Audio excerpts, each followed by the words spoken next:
Wala naman kasi sa planong bibilhin ko to. Bakit naman kasi palagi pinapakita sa FYP ko? Sa bagay, hindi naman magte-trending to, hindi talaga maganda.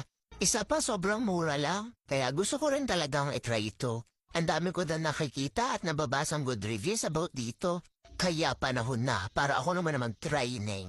Kaya ako nandadalawang isip ka pa din, ay titigilan mo na. Sa sobrang mura na ito, hindi ka mahihinayang.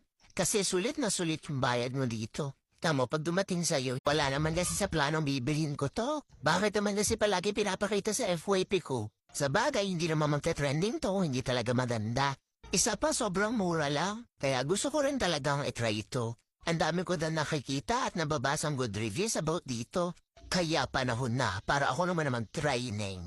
Kaya ako nandadalawang isip ka pa din, ay titigilan mo na. Sa sobrang mura na ito, hindi ka mahihinayang.